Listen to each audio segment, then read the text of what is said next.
chers amis, on se retrouve pour une nouvelle conférence sur la cathédrale, conférence qui sera enregistrée en solo étant donné que vous n'avez pas pu être présent pour la conférence en présentiel, mis à part Soph, que je salue ici présent. Alors ce soir, nous allons nous concentrer sur la querelle origéniste, un sujet très complexe et épineux que j'avais envie d'aborder depuis un certain temps. L'avantage, c'est que nous avons déjà fait plusieurs conférences qui permettent de présenter les principaux protagonistes de la querelle origéniste. On va donc recroiser Jérôme de Stridon, Jean Chrysostome, Épiphane de Salamine et d'autres personnes que j'aurai l'occasion de présenter incessamment sous peu. En effet, la querelle origéniste a mobilisé tout un ensemble de réseaux d'intellectuels, de patrons, de notables, de moines chrétiens à la fin du IVe siècle.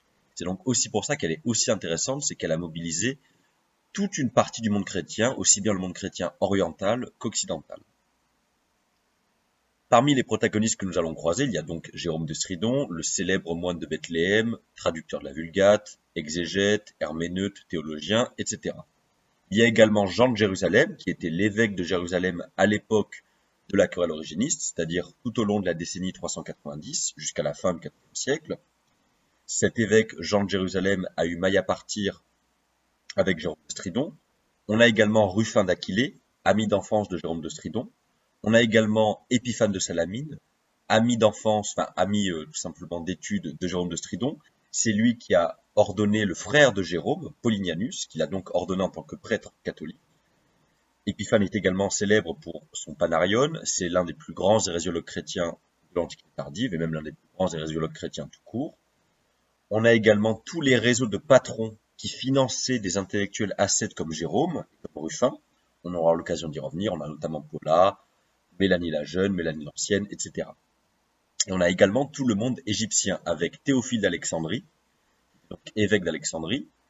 On a tout un réseau de moines égyptiens, donc à la grande époque du monachisme égyptien, avec notamment les longs frères, qui sont un ensemble de moines origénistes avec Ammonius. Et on a également la figure centrale, mais trop souvent oubliée, d'Évagre le Pontique, qui est un intellectuel, philosophe chrétien, qui s'est converti à la vie monastique et qui est parti vivre dans le désert égyptien, notamment dans le site des Kélias, donc littéralement les cellules, qui est un site célèbre du monachisme égyptien. Et Évagre a été un grand penseur de l'origénisme. C'est donc aussi pour ça qu'il va être important ce soir. Et Évagre meurt en 399, alors que la querelle origéniste bat encore son plein.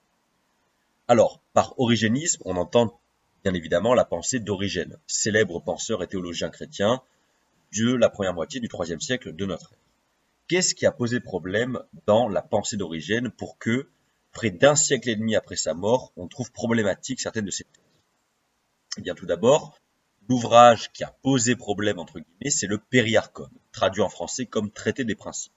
C'est un ouvrage fondamental dans lequel Origène développe en fait toute sa pensée théologique, cosmogonique et philosophique. Et dans le Périarchon, il défend certaines idées qui ont été sorties de leur contexte de l'époque pour être relues un siècle et demi plus tard, et en étant relues, en étant déshistoricisées en quelque sorte, ces thèses ont été trouvées problématiques par plusieurs penseurs chrétiens, notamment en premier lieu Épiphane de Salamine, qui est vraiment celui qui démarre indirectement la querelle origéniste. Parmi ces thèses, on peut trouver que dans la divinité chrétienne, dans la Trinité, le Fils est subordonné au Père et que le Saint-Esprit est subordonné au Père et au Fils. On trouve également la thèse centrale qui va poser de gros problèmes pour beaucoup, à savoir que les créatures rationnelles, comme les hommes, tombent des cieux. En fait, ils tombent des cieux dans lesquels ils vivaient une vie d'existence incorporelle. Donc, ils avaient une préexistence avant d'acquérir des corps.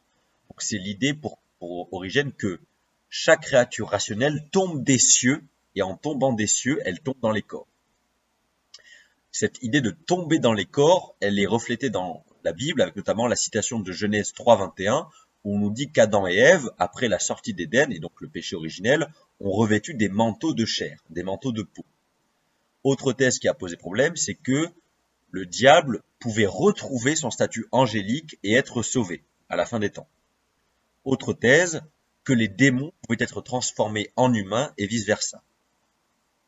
Autre thèse très importante et très complexe qui a posé beaucoup de problèmes entre les théologiens chrétiens, que, étant donné que si on suit la thèse d'Origène comme quoi les âmes sont tombés dans les corps et qu'à l'origine, Dieu n'a pas créé les corps directement.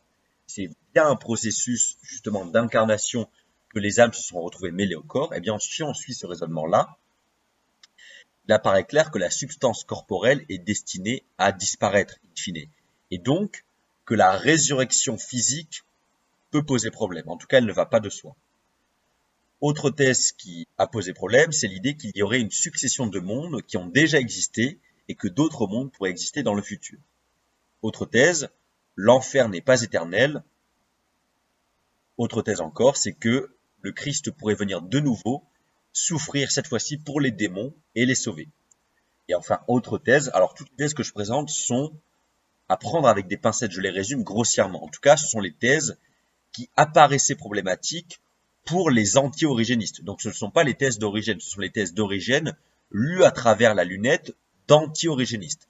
Les thèses que je viens de résumer sont celles que Jérôme catalogue dans ses lettres et traités contre Origène, que j'aurai l'occasion de présenter plus en amont.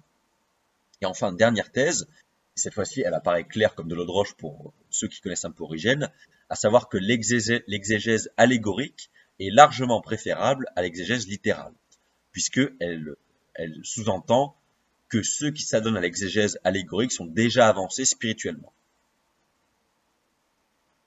Alors, on va continuer et ensuite je vais présenter un rapide résumé des événements. L'origénisme, en fait, catalyse tout un ensemble de problèmes qui traversaient le monde chrétien à la fin du IVe siècle. C'est aussi à ça que j'aimerais bien vous éveiller, à savoir que cette querelle origéniste, avec elle, en fait, elle discute certaines thèses d'Origène qui sont apparues vraiment problématiques pour certains penseurs chrétiens, mais elle est aussi un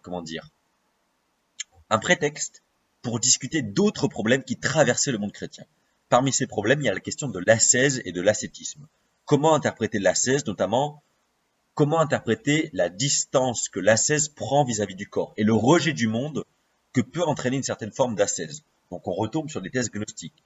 Autre point, c'est la question de la prédestination qui n'est pas abordée dans la querelle origéniste, qui est abordée dans la querelle pélagienne, mais la querelle origéniste, si on développe certaines thèses qui ont posé problème, on aboutit in fine également à certains points de la querelle pélagienne, notamment le côté déterministe de la création, puisque dans les thèses d'Origène telles qu'elles existent dans le Périarchon, il y a la question de l'existence et de la création.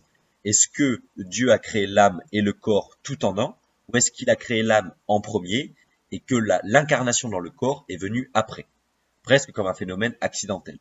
Donc là, vous voyez qu'on touche à des problèmes fondamentaux de la pensée chrétienne, puisque si l'âme et le corps ne sont pas créés tout en un, donc la thèse créationniste que défend Jérôme de Stridon contre Origène, eh bien, on aboutit à une forme de déterminisme. En tout cas, c'est une question qui peut apparaître comme sous-jacente. Alors, on va faire un rapide résumé des événements en espérant que ce soit plus clair pour chacun d'entre vous. Le conflit commence quand, au milieu des années 390, Épiphane de Salamine, évêque donc de Salamine à Chypre, grand hérésiologue chrétien, accuse Jean de Jérusalem d'origénisme. Donc c'est le premier à lancer le début de la querelle. Ruffin, donc Ruffin d'Aquilée, ami d'enfance de Jérôme de Stridon, lui, se range du côté de Jean de Jérusalem. Jean de Jérusalem, dans son conflit avec Épiphane, fait appel à Théophile d'Alexandrie, évêque d'Alexandrie. À l'origine, Théophile d'Alexandrie est origéniste lui-même, puisque l'origénisme, en tout cas l'appétence pour la pensée d'Origène, a plus de chances d'être développée en Égypte, puisque je rappelle qu'à l'origine, Origène est alexandrin. Et donc Théophile, à l'origine, envoie un émissaire à Jean de Jérusalem pour essayer de calmer la querelle, alors que lui, de base, est plutôt extérieur à la querelle, et que, comme je vous l'ai dit, il est d'origine origéniste, en tout cas, il est plutôt tendance origéniste. Théophile envoie un émissaire, Isidore, pour essayer de résoudre la situation. Mais Isidore, est partisan, c'est-à-dire que il arrive à Jérusalem. À Jérusalem, à ce moment-là, il y a également Jérôme de Stridon, qui vit à Bethléem, et donc Jérôme, lui, se range du côté d'Épiphane. Et il traduit la lettre qu'il a envoyée à Jean pour un public privé. Seulement, cette lettre-là, elle parvient également à Ruffin d'Aquilée. Donc, là aussi, c'est très important de comprendre que dans la querelle origéniste, des documents qui ne devaient pas être transférés à certains tiers l'ont été, ce qui a envenimé la situation. Et donc, Jérôme commence à rédiger un traité anti-origéniste contre Jean de Jérusalem, un traité farouchement anti-origéniste, puisque, entre-temps, Isidore a fait divulguer des informations à Jérôme, ou en tout cas, elles lui sont parvenues. C'est compliqué de démêler le vrai du faux. Dans tous les cas, des documents qui n'auraient pas dû se trouver dans les mains de Jérôme l'ont été. Suite à cela, Ruffin, lui, quitte l'Occident pour 397. Il quitte l'Orient, dans lequel il était, puisqu'il avait également un monastère sur le mont des Oliviers. Quand il quitte l'Occident en 397, il arrive en Italie, parce que au même moment, Macarius, donc un chrétien, lui avait demandé de lui traduire le Périarchon d'Origène en latin cette fois-ci. Cette copie du Périarchon en latin, on en a envoyé une à Jérôme, et c'est une traduction qui a fait beaucoup débat, puisque dans sa traduction, Ruffin ne met pas en avant, selon Jérôme, les thèses problématiques d'origine. Donc Jérôme va se sentir obligé de répondre à Ruffin, justement en lui soumettant l'idée selon laquelle il n'a pas traduit fidèlement les thèses problématiques d'Origène. Et donc il a fait apparaître Origène comme plus orthodoxe qu'il ne le serait selon Jérôme. Ruffin, qui est donc attaqué par Jérôme, va défendre sa théologie et sa traduction auprès du pape Anastase, donc le pape de l'époque. Et dans un autre traité qui s'intitule l'Apologie contre Jérôme. Et avant que Jérôme ait le texte de l'Apologie de Ruffin en main, il avait déjà écrit 2 livres pour réfuter Ruffin, sur la base des rapports qu'on lui faisait depuis la Palestine, en fait. Puisque Jérôme, lui, reste en Palestine, mais vu qu'il a tout un réseau de penseurs, d'amis et de notables chrétiens, donc de patrons, littéralement de personnes qui le financent, eh ben, il a quand même des contacts dans tout le monde chrétien, Jérôme, comme beaucoup d'intellectuels ou d'évêques très connus de l'époque. Et donc, ces contacts, ces supports, lui rapportent les thèses problématiques de Ruffin. Et donc, avant même que le texte de Ruffin contre Jérôme ne lui parvienne, il avait déjà écrit 2 livres contre Ruffin. Et dans un troisième, un troisième livre contre Ruffin, entre-temps, Jérôme avait obtenu une copie complète des travaux de Ruffin, et donc de la traduction problématique de Ruffin. En tout cas, problématique aux yeux de Jérôme de Stridon. Entre-temps, lui, Ruffin a continué de traduire les œuvres d'Origène, donc tous ses écrits, ses commentaires bibliques, ses traités plus philosophiques, ses commentaires sur les psaumes notamment, et c'est une œuvre que Ruffin a continuée jusqu'à sa mort dans les alentours de l'année 410. Donc la querelle origéniste semble s'être apaisée entre-temps, néanmoins, Jérôme, qui reste caractériel jusqu'à la fin, continue de s'en prendre à Ruffin et de le dénigrer jusque dans des traités postérieurs à la mort de Ruffin. Et près d'une décennie après le refroidissement de la controverse, on apprend que Jérôme aurait eu connaissance entre-temps de la théologie d'Évagre le Pontique, un personnage central que je présenterai juste après. Et Évagre, en fait, pour le présenter très brièvement, est un philosophe et moine origéniste. Et il a plutôt étendu la pensée d'Origène pour la rendre compatible et surtout l'enrichir par l'apport de la pensée et de la vie monastique. Donc c'est en fait une adaptation des thèses origénistes pour justement être, adaptable et compréhensible et surtout utilisable par des moines. Et c'est une théologie qui a été centrale dans toute une partie du monachisme, notamment du monachisme égyptien. Et à l'époque de la querelle origéniste, ce sont les thèses d'Évagre qui agitent le monde égyptien. Et ça, Jérôme l'ignorait. Il connaissait très peu, voire pas du tout, la pensée d'Évagre à l'époque où la querelle origéniste battait son plein. Donc, entre-temps, on voit que vers la fin de sa vie, Jérôme commence à peine à comprendre et à entrevoir des aspects de la querelle origéniste qu'il n'avait pas perçus à l'époque. Alors, on va tout simplement continuer en présentant quelques éléments fondamentaux, à savoir la question de l'ascétisme, puisque comme je vous l'ai dit, la querelle origéniste a servi de nom d'emprunt à d'autres querelles, d'autres points de tension qui traversaient le christianisme antique à la fin du IVe siècle. Et en fait, on a affublé du nom d'origéniste d'autres points de tension et de querelle qui, à l'origine, ne sont pas forcément liés à Origène et à sa pensée, mais par extension par origénisme, on s'est mis à justement soulever des points qui faisaient débat, notamment des points autour de l'ascétisme. Par exemple, Ruffin traite Jérôme de manichéen parce que Jérôme défendait un ascétisme radical.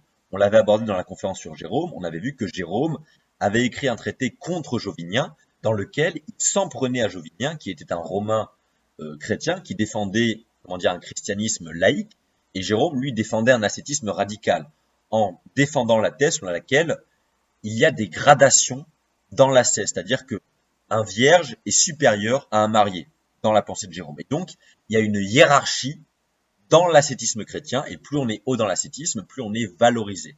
Et pour Jérôme, c'est important de le retenir, cette hiérarchie de l'ascétisme se répercute jusque dans l'au-delà, c'est-à-dire que après la mort, cette hiérarchie se retrouvera pour juger chacun selon ses mérites, et donc les plus grands ascètes seront, mieux valorisés dans l'au-delà, dans le paradis. De même qu'il y a une hiérarchie pour Jérôme qu'il doit y avoir dans le monde chrétien d'ici-bas. Donc il y a une hiérarchie tout court dans l'évolution, dans la gradation, dans la progression, dans la perfection du chrétien. Et c'est pour cet ascétisme radical et hiérarchique que Ruffin s'est mis par moments à traiter Jérôme de manichéen. Donc vous voyez qu'en fait, la querelle origéniste, déjà entre Ruffin et Jérôme, elle soulève d'autres points de tension. Ces points de tension, c'est le rapport à l'ascèse.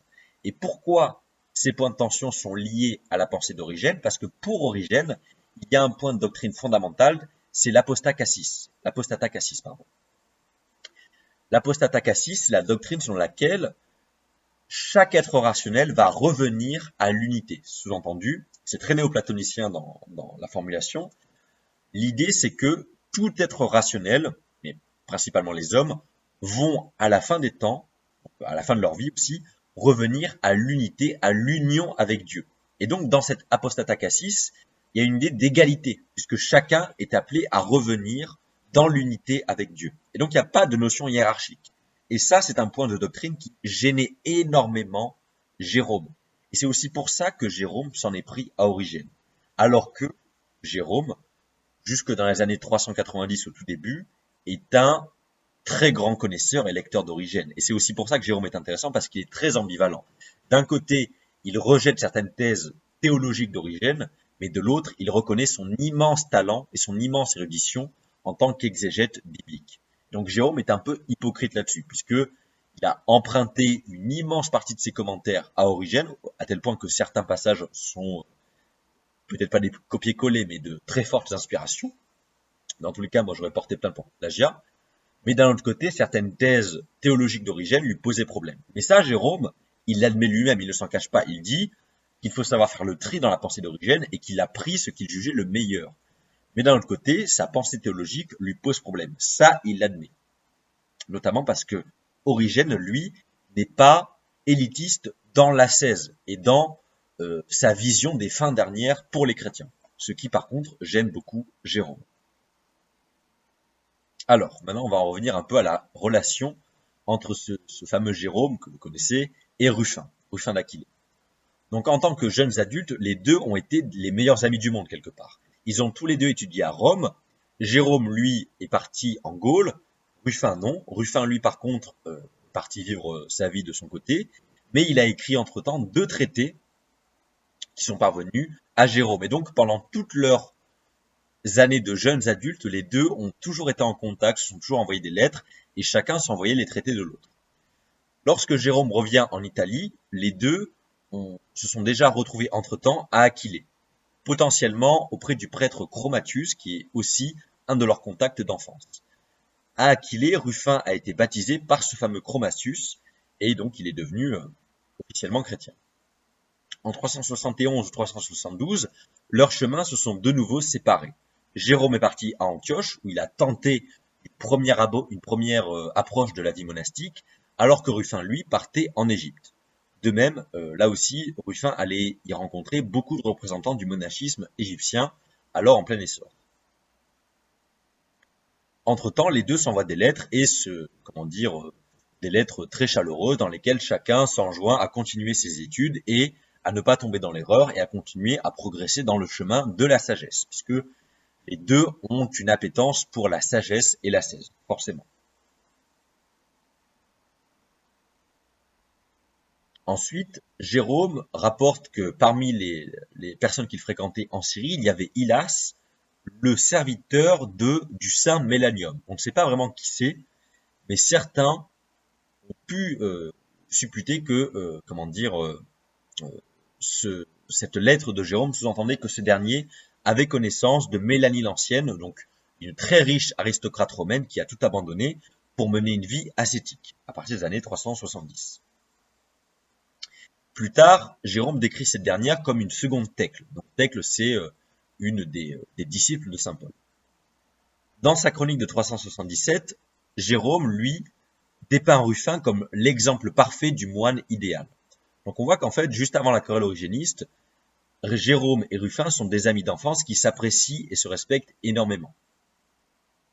Et durant le séjour égyptien de Ruffin, justement auprès de tous ces milieux monastiques, Ruffin est accompagné de Mélanie l'Ancienne, qui est donc cette fameuse aristocrate romaine excessivement riche et populaire, qui a abandonné ses richesses pour devenir une ascète chrétienne, auprès de Ruffin, et de tout un certain nombre de penseurs, de prêtres et d'autres chrétiens.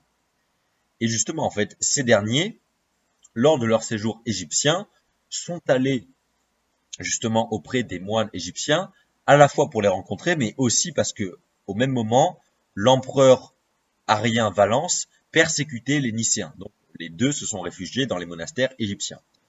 Mélanie, suite, à cette persécution, a dû fuir l'Égypte. Elle a fui à Diocésarée en Palestine avec un groupe de moines nitriens. Parmi ces moines, on a les amis d'Évagre le Pontique, qui est ce fameux moine égyptien, philosophe moine que j'avais présenté, qui lui est un origéniste. Et parmi ces amis d'Évagre le Pontique, on a ce qu'on appelle les longs frères.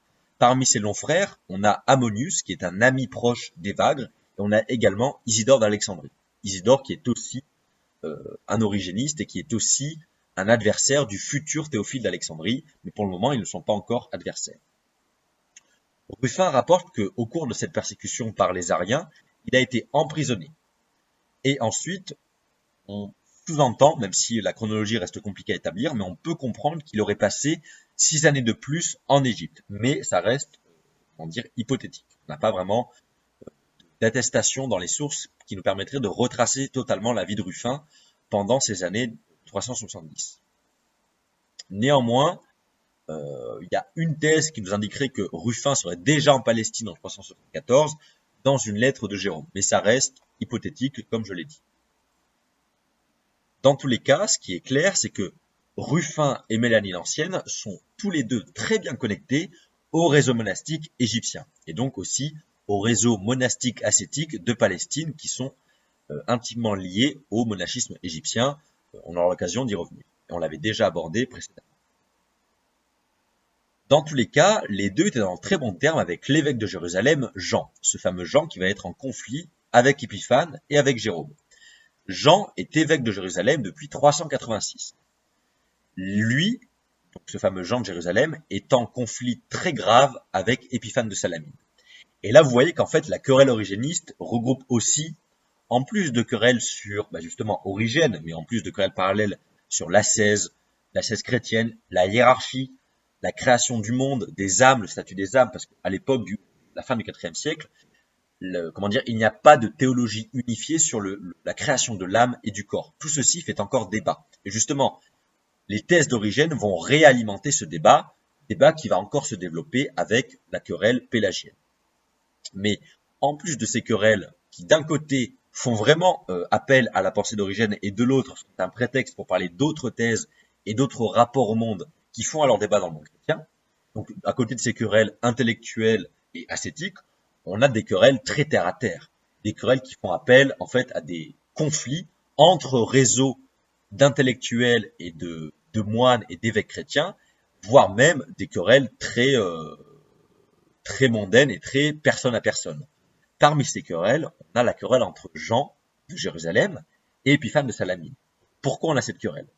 Parce qu'en fait, Épiphane de Salamine est un ami de Jérôme et du frère de Jérôme, Polynianus. Épiphane est donc évêque de Salamine à Chypre et il a ordonné prêtre Polynianus, petit frère de Jérôme. Seulement, à cette époque-là, Jérôme et Polynianus vivent en Terre Sainte, en Palestine, et Jérôme, lui, qui vit à Bethléem. Seulement, Jean de Jérusalem, lui, est évêque de Jérusalem. Et donc, il voit d'un très mauvais œil qu'Épiphane ait ordonné prêtre quelqu'un qui relevait de sa juridiction. C'est aussi pour ça qu'il y a un conflit larvé entre les deux. Et donc, quand Épiphane va accuser Jean de Jérusalem d'origénisme, derrière, il y a cette querelle d'ordination qui fait rage entre les deux. Et ça, c'est très clair dans les sources, il ne s'en cache pas. Autre point qui va faire débat, et vous allez voir qu'en fait, tout le monde chrétien va être pris dans le feu de cette querelle origéniste, mais là aussi, en fait, ces querelles sont très liées à des personnes et à des conflits d'ego, c'est la question du monachisme, puisque, comme je vous l'ai dit, Théophile va faire volte-face. Dans un premier temps, il était origéniste, mais sans être origéniste militant en quelque sorte. Il va chercher à calmer les conflits entre Épiphane et Jean de Jérusalem. Suite à un imbroglio de son émissaire, il va être obligé de faire volte-face, et donc il va être farouchement anti-origéniste. Il va même chasser les moines d'Égypte qui sont origénistes, donc toute une faction du monachisme égyptien va être inquiétée par Théophile, et certains vont être obligés de fuir en Terre Sainte, et par la Terre Sainte, ils vont aller, où ça? À Constantinople. Trouver refuge auprès de Jean Chrysostome, évêque de Constantinople alors. Mais là aussi, c'est pas uniquement un conflit théologique, c'est que des années avant, Théophile d'Alexandrie avait essayé d'intriguer pour se faire élire évêque de Constantinople. Ça avait raté. Et dès lors que ses adversaires origénistes vont se réfugier auprès de Jean Chrysostome qui va les soutenir, et parmi ces adversaires on a les longs frères, qui sont des moines origénistes proches d'Évagre le Pontique, donc des origénistes presque pur-jus en quelque sorte, eh bien Théophile va renchérir en disant Chrysostome est lui aussi un origéniste, il faut le combattre, il faut le déchoir de son rôle d'évêque de Constantinople. C'est un traître, c'est un origéniste. Tout ça parce que des années auparavant, Théophile avait intrigué pour se faire élire évêque de Constantinople, mais malheureusement pour lui, il n'y avait pas réussi. Donc vous voyez qu'en fait, cette querelle origéniste fait appel à des conflits très terrestres, très mondains, et qu'au-delà de l'aspect justement sur la pensée d'Origène, tout ceci n'est qu'un prétexte. Derrière, on a des querelles théologiques qui, elles, sont bien réelles, on va les expliciter, on a aussi des conflits qui, eux, sont très terre-à-terre. Alors j'espère que tout ça est très clair pour vous, puisque maintenant on va un peu rentrer autour justement d'Évagre et des réseaux autour d'Évagre le Pontique. Évagre qui est un penseur chrétien fondamental de la fin du IVe siècle, il meurt en 399, je le rappelle, donc à une époque où la querelle origéniste bat encore son plein.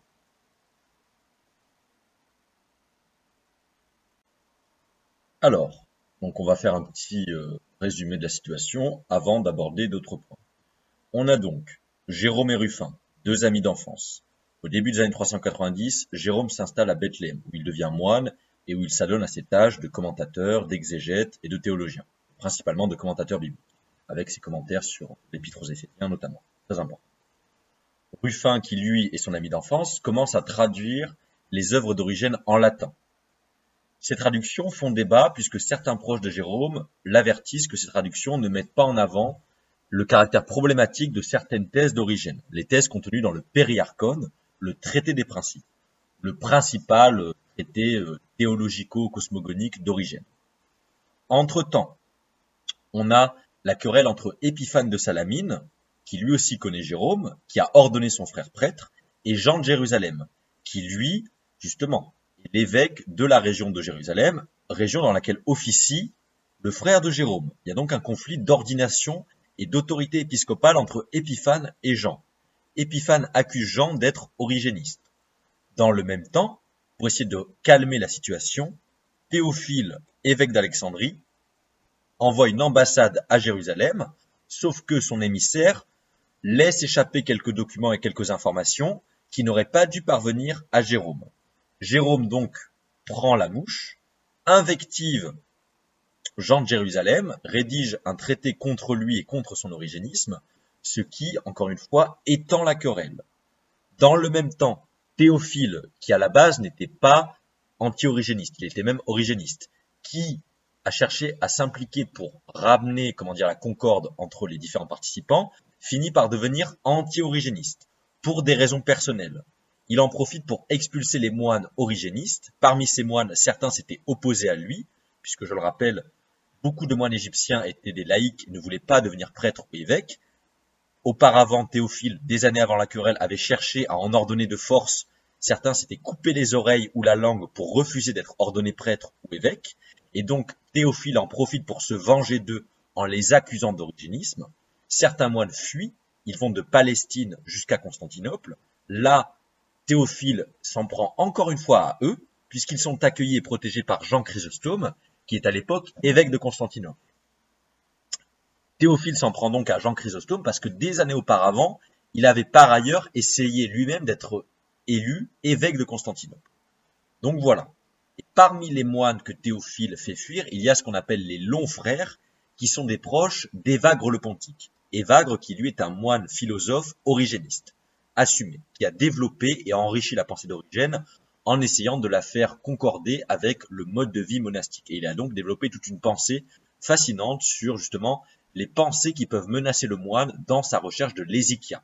L'hésychia, c'est un terme difficile à traduire, c'est l'idée d'union avec Dieu en mettant de côté tout ce qui pourrait déranger ou occuper la pensée du moine. C'est donc une union qui fait fi des préoccupations extérieures comme intérieures. Et donc maintenant, je vais présenter très brièvement et revenir sur les réseaux autour de ce fameux Évagre le Pontique.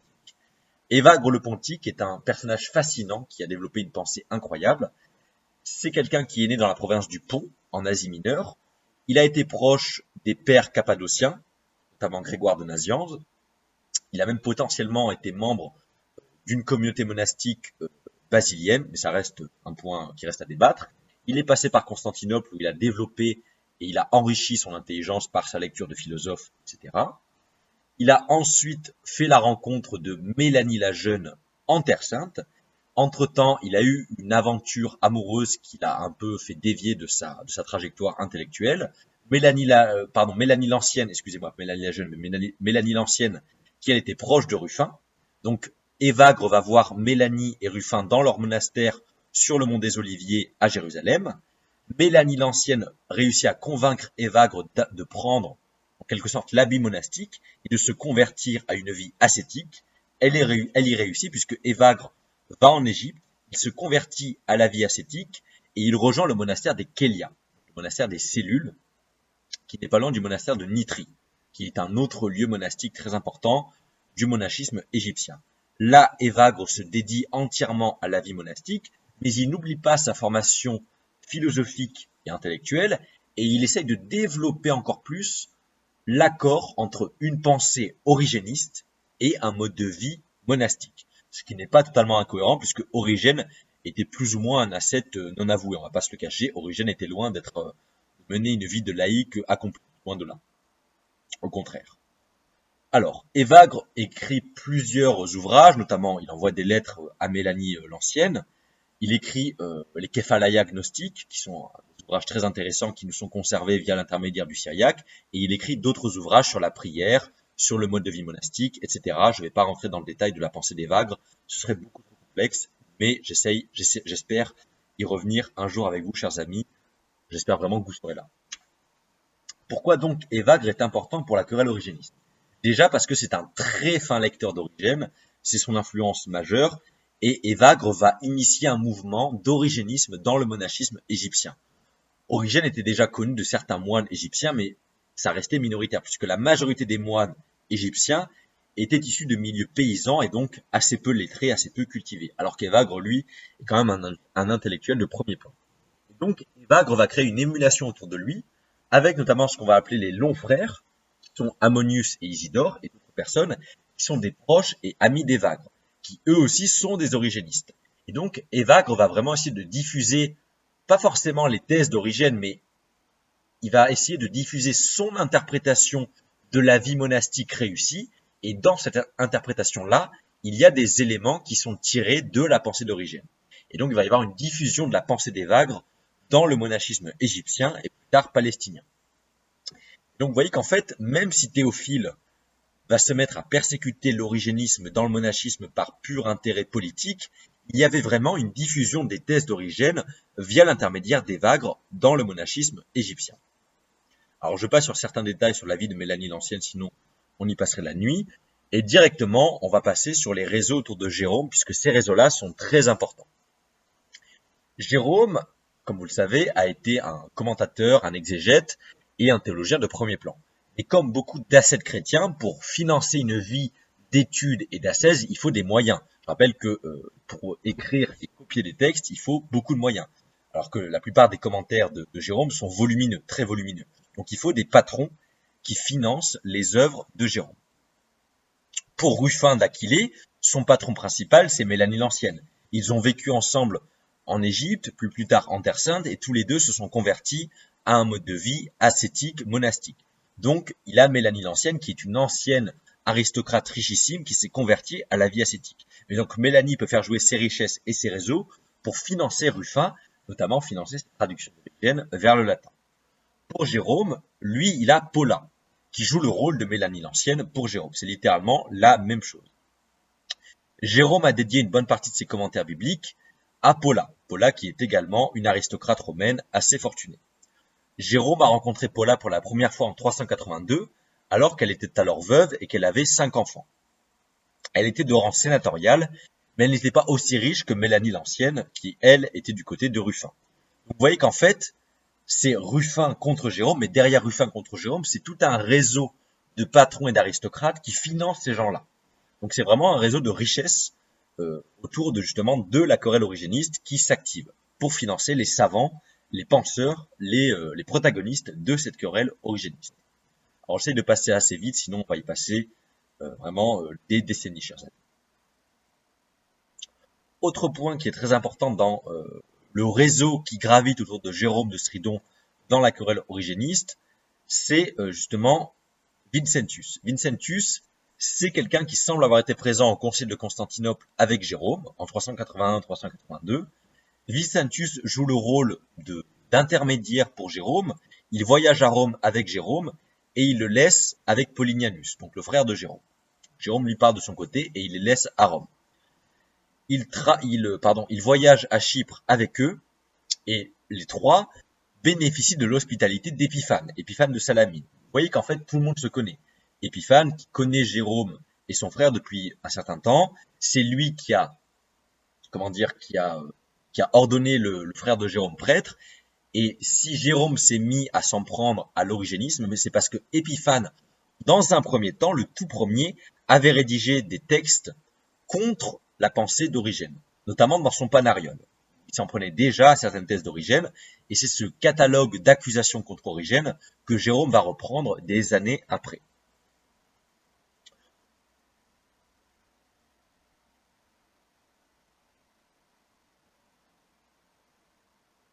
Autre point maintenant qui me semble important d'aborder, c'est la figure de Théophile d'Alexandrie. Alors lui, je pense que vous commencez à comprendre que c'est quelqu'un d'assez particulier et de haut en couleur, on va dire ça comme ça. Donc Théophile, comme je vous l'ai dit, au début de sa carrière, était plutôt de tendance origéniste. Il a été intéressé par la théologie d'Origène et dans un premier temps, il était plutôt en désaccord avec les vues d'Épiphane contre justement la manière dont Épiphane réfutait Origène. Et d'ailleurs, il avait écrit une lettre au pape Cyrus pour justement s'en prendre à Épiphane. Et au moment où la crise commence à éclater en Palestine, en Terre Sainte, autour de la pensée origéniste, Théophile envoie un émissaire, Isidore, pour essayer de calmer la situation entre les parties prenantes. Isidore n'était pas si neutre que ça, puisqu'il avait écrit plusieurs lettres à Jean de Jérusalem, en lui enjoignant de rentrer en résistance contre Jérôme. Jérôme qui, lui, est plutôt du côté d'Épiphane, puisque les deux sont liés via leur frère, enfin via le frère de Jérôme. Qu'à l'origine, les deux sont plutôt dans le même réseau d'affinité. Et donc ces lettres qu'Isidore aurait écrites à Jean de Jérusalem pour lui enjoindre de résister à Jérôme et de lui tenir tête, ces lettres seraient rentrées en possession de Vincentius. Vincentius, qui est le proche ami de Jérôme et qui est un peu son courrier attitré, son facteur attitré si vous préférez. Comment ces lettres sont entrées entre ses mains, on ne sait pas vraiment. Mais donc des lettres contre Jérôme sont entrées dans les mains de proches de Jérôme. Donc c'est là que la querelle va monter en épingle. Isidore va refuser de remettre les lettres que Théophile lui avait donné à Jérôme. Et donc, la querelle va totalement monter en épingle, et c'est en fait à partir de là que tout va se mettre en branle.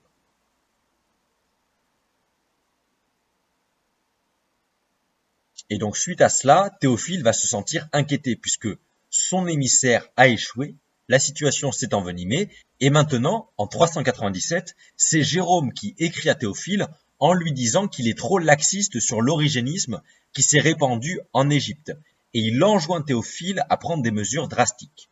1 an ou 2 ans après, Théophile écrit à Jérôme, en lui disant que Théophile, lui-même, essaye de jouer le rôle de gardien de la paix en quelque sorte, de gendarme de l'Égypte.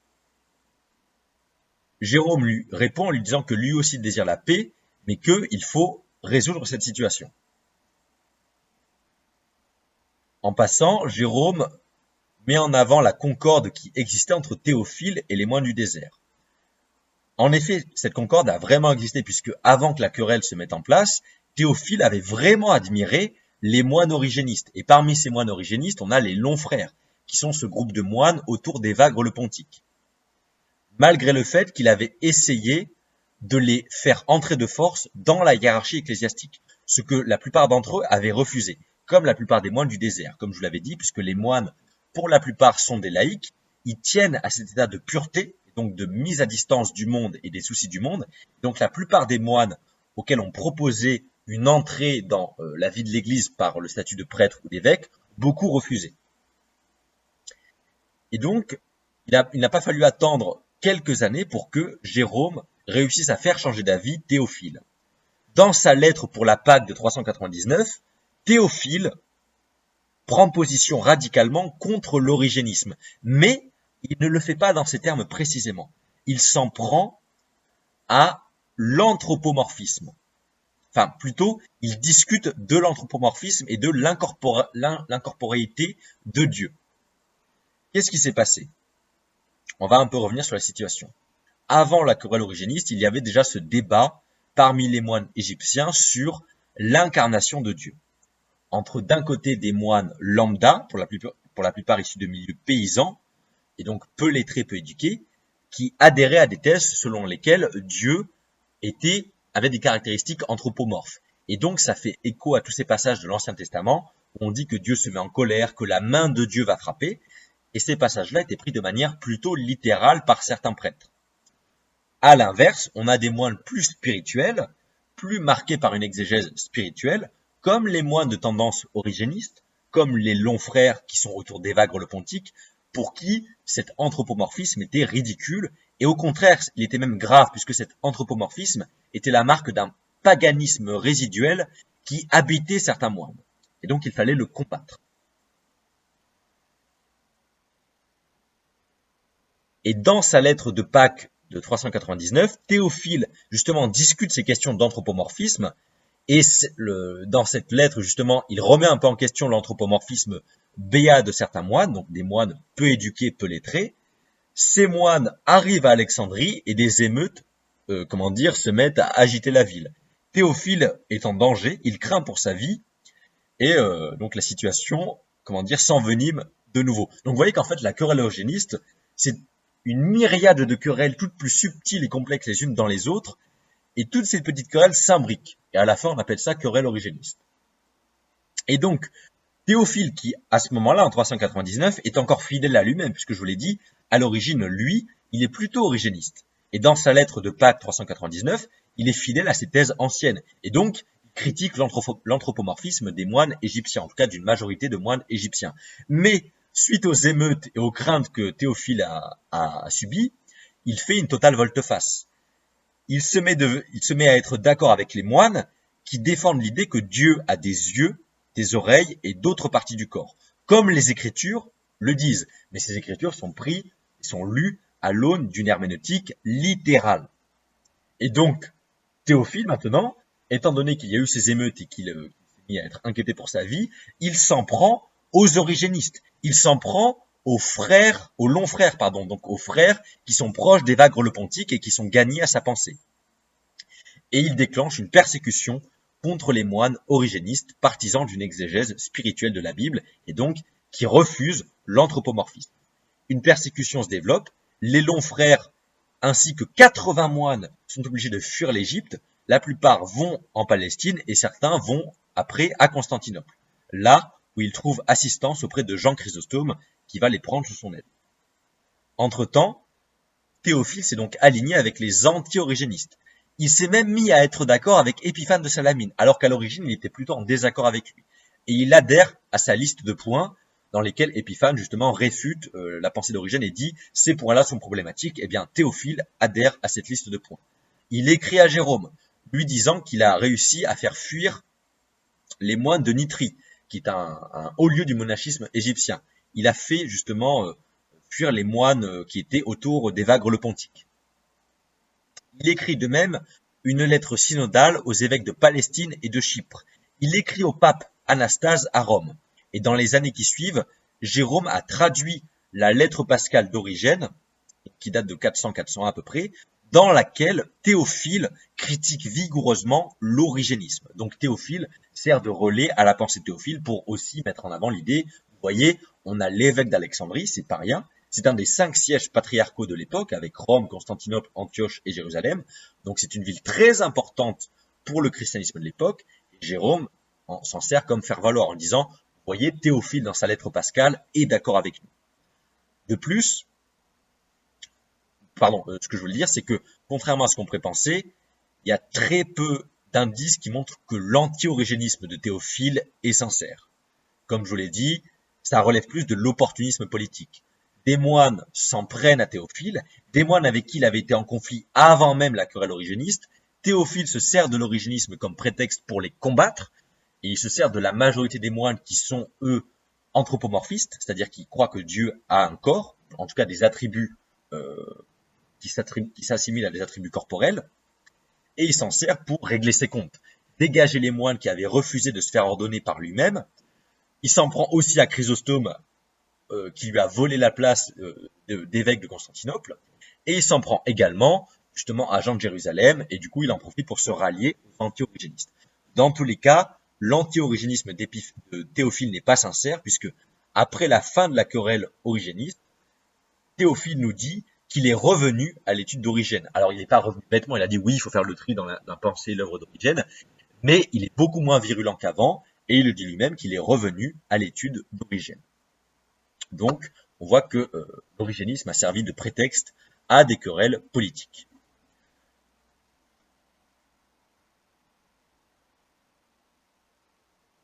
Je vais essayer de faire attention aux mots que j'emploie. Pour Évagre, le christianisme, entre guillemets, parfait, est plus ou moins iconoclaste. Je vais essayer de le développer. Puisque pour lui, ne serait-ce qu'imaginer le fait que le pain soit rompu, ça égare l'esprit, puisque c'est uniquement Dieu qui doit être vénéré en esprit et en vérité. Et donc là, il cite l'évangile de Jean 4,24. Et donc, c'est-à-dire sans aucune image d'aucune sorte. Je vais essayer de m'expliquer. Il faut un peu de contexte pour ceux qui ne connaissent pas. Évagre le Pontique, comme je vous l'ai dit, a développé, plutôt a enrichi la pensée monastique avec l'apport de toute sa culture sur Origène, toutes les connaissances qu'il avait tirées d'Origène. Évagre liste 8 pensées que les moines doivent éviter, donc des pensées comme justement la pensée de la luxure, de l'orgueil, etc. Notamment une pensée intraduisible qui est l'acédia, donc l'acédie en français, qui est une pensée, qui est un terme intraduisible du grec en français. C'est plutôt l'idée, l'acédie, de lutter contre toutes les pensées qui pourraient assaillir le moine et lui donner envie de quitter l'état monastique. Bref, donc, pour Évagre, le moine accompli fuit les préoccupations extérieures, donc la famille, le monde, etc., le monde matériel, le monde institutionnel, le monde des hommes, la société en quelque sorte, mais il doit aussi fuir les images intérieures, les pensées. Évagre écrit contre les logismoi. Logismoi, donc littéralement les pensées, qui peuvent assaillir le moine. Puisque pour Évagre, le moine qui est vraiment en union avec Dieu, il en parle dans des termes très précis. Pour lui, la lumière divine que le moine cherche à atteindre en pensée dans sa vie ne doit être corrélée à aucune image. Donc c'est vraiment une pensée iconoclaste. Le moine doit fuir le monde, ça on le connaissait, on le savait déjà, mais il doit aussi fuir toutes les pensées qui peuvent l'assaillir et qui peuvent lier sa recherche de la pureté de la lumière divine à une image, et donc indirectement à une matérialité, et donc indirectement, chaque image étant liée à une passion potentielle, à une passion qui pourrait ressusciter dans le moine. Parce que si on lie la lumière divine à quelque chose d'imagé, dans le monde, on pourrait faire ressurgir des passions qui pourraient venir assaillir le moine et le faire s'écarter de sa vocation monastique. Et donc, c'est pour ça que Évagre a développé toute une pensée sur la prière pure. Développement sur la prière qui va avoir une très longue postérité dans toute la théologie et dans tout le monachisme byzantin, et également dans le monachisme syriaque, et dans la théologie syriaque en général, et dans l'Orient chrétien en général. Donc, vous voyez qu'en fait, c'est une pensée très iconoclaste. Par ailleurs, elle aura également un développement en Occident avec Cassien, et ce sera beaucoup plus limité. Cassien, le Cassien des conférences, très connu, et donc le monachisme du sud de la Gaule. Et ça restera assez limité par rapport au legs d'Évagre au monachisme byzantin et oriental. Mais donc vous voyez qu'en fait, la théologie et la prière mise en avant par Évagre est une prière fondamentalement iconoclaste. Pourquoi? Parce que Évagre est quelqu'un de très intelligent, mais c'est aussi un très fin psychologue. Et donc tous les traités qu'il a écrits sur la vie monastique parfaite, il a expérimenté lui-même, il a vécu et il est mort en moine. Et il savait très bien que le plus grand piège du moine, c'est pas l'idée de rivaliser d'ascèse, c'est ses pensées. Ce sont ses pensées qui peuvent le faire dévier de sa recherche de la perfection et qui peuvent le faire dévier de son état monastique. C'est pour ça qu'il liste toutes les pensées qui peuvent faire dévier le moine. Et en creusant cette question des pensées qui peuvent assaillir le moine, Évagre en est venu à l'idée qu'en fait, en plus des pensées, ce sont les images, puisque les images vont susciter des pensées extérieures. Extérieures à quoi? À Dieu lui-même. Et le moine doit rechercher Dieu et sa lumière. Et pas d'images, puisque les images sont extérieures à Dieu, et indirectement, elles peuvent susciter des pensées et des passions qui vont faire dévier le moine. Voilà. Voilà où Évagre veut emmener le moine dans sa quête de perfection. Et donc vous voyez bien que c'est une théologie qui indirectement enjoint à un certain rejet des images. Après, Évagre est très clair. Il le dit lui-même, ce rejet des images, c'est pour les parfaits, pour les moines qui veulent vraiment rejoindre la perfection. Pour justement, il les appelle par d'autres termes, pour les chrétiens ordinaires du monde, il n'y a aucun problème. Mais pour ceux qui veulent vraiment rejoindre un état de perfection en tant que moine, Évagre les invite à faire le tri dans leurs pensées et à chasser les pensées qui amènent avec elles des images. Vous voyez qu'en fait, Évagre n'est pas gnostique. Il est gnostique dans le sens où pour lui, la perfection passe par un retrait, une connaissance, une rupture fondamentale extérieure et intérieure avec le monde des pensées et le monde physique. Mais il n'en fait pas un absolu, du salut. Pour lui, il peut y avoir des chrétiens ordinaires, il n'y a aucun problème. C'est pour ça qu'on reste dans un christianisme limite pour certains penseurs chrétiens qui ont rejeté Évagre et l'origénisme. C'est pas une pensée gnostique dans le sens où on est quelques sectes gnostiques et on a la vérité et on rejette le monde. Pas du tout. C'est une pensée gnostique dans le sens où elle cherche le salut par une forme de perfection et de connaissance. Mais une connaissance qui n'est pas, exclusive, qui n'est pas limitée par définition à un certain nombre d'individus.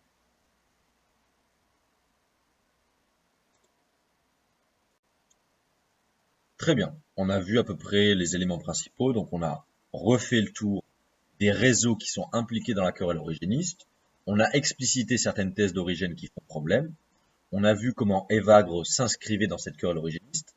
Maintenant, je vous propose qu'on revienne sur les détails, les points d'accusation qui sont mobilisés contre les thèses d'origine, mais qu'on rentre vraiment dans le détail, puisque en introduction, je n'ai fait que présenter certaines thèses dans le Périarchon qui posaient problème pour Épiphane et plus tard pour Jérôme. Maintenant, je vais vraiment rentrer dans le détail de ce que chacun reproche à Origène et on va voir les subtilités un peu des accusations qui lui sont faites. On va tout d'abord commencer par Théophile. Alors, qu'est-ce que Théophile reproche à Origène? Même si on sait que Théophile a été assez hypocrite dans son anti-origénisme. Alors, Théophile commence par attaquer le thème, l'idée origéniste que le règne du Christ prendra fin un jour.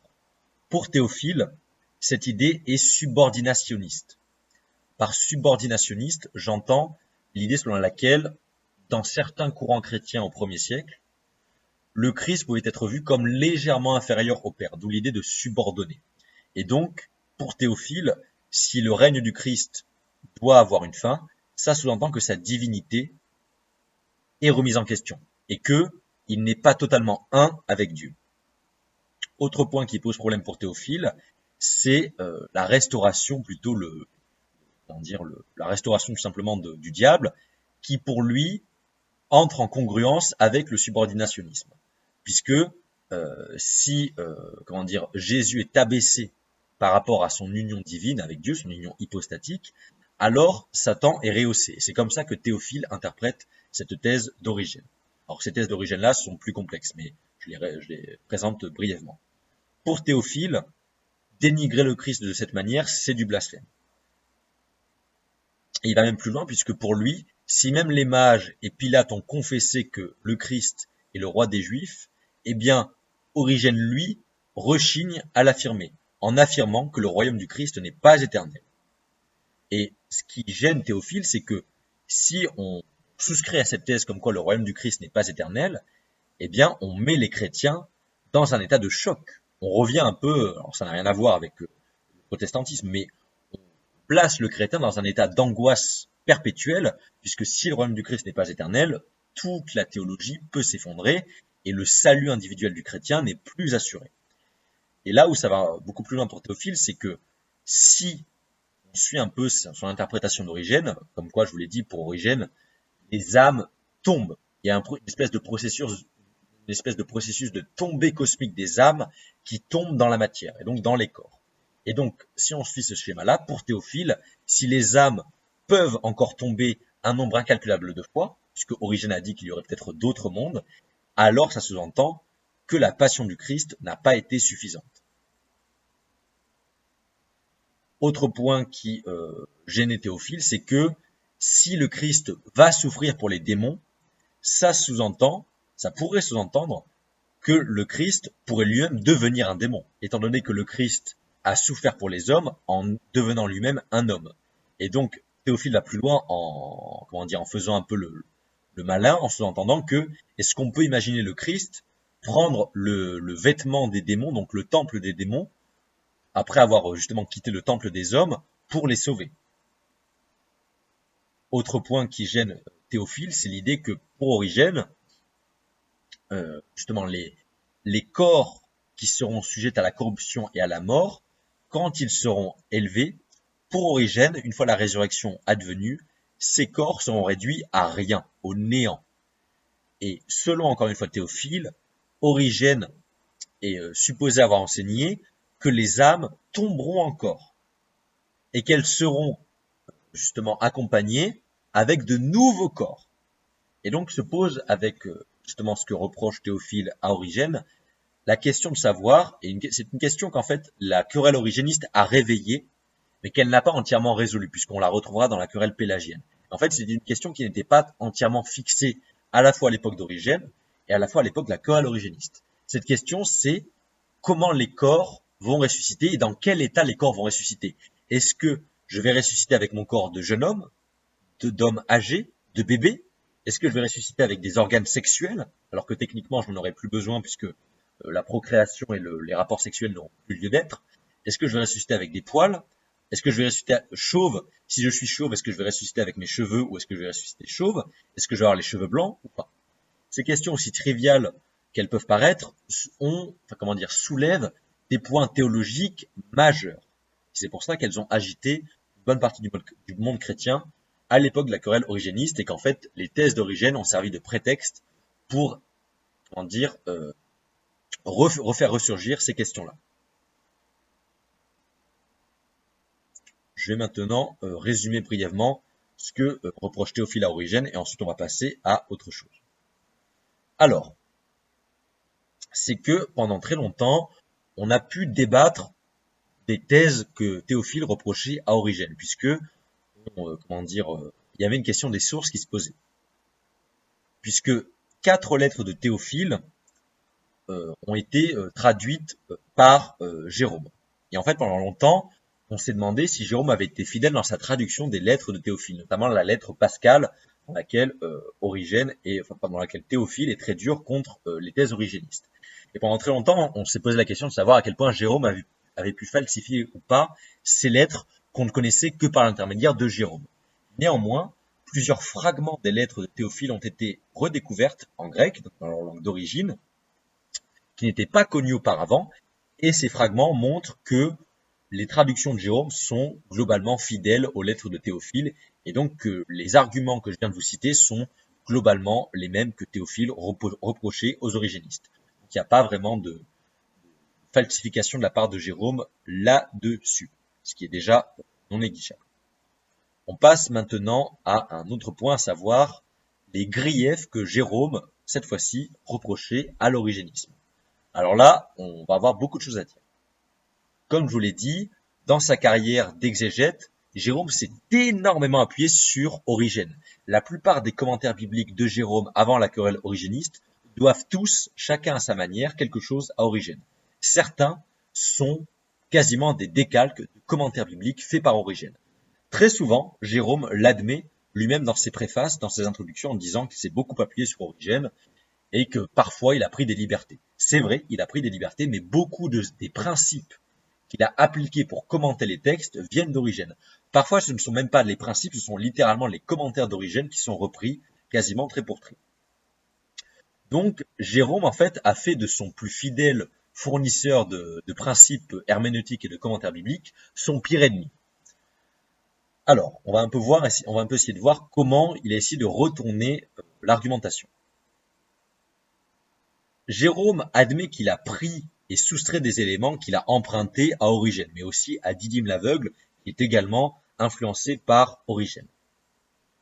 Donc, dans tous ses commentaires, Jérôme, très souvent, identifie les idées qui viennent d'Origène et celles qui viennent de lui-même. Donc, par exemple, quand il trouve une bonne idée de commentaire, des fois il l'admet, des fois il ne l'admet pas, mais par contre, dès qu'il s'agit de points théologiques, Jérôme est très clair quand il présente des thèses qui viennent d'Origène et des thèses qui viennent de lui-même.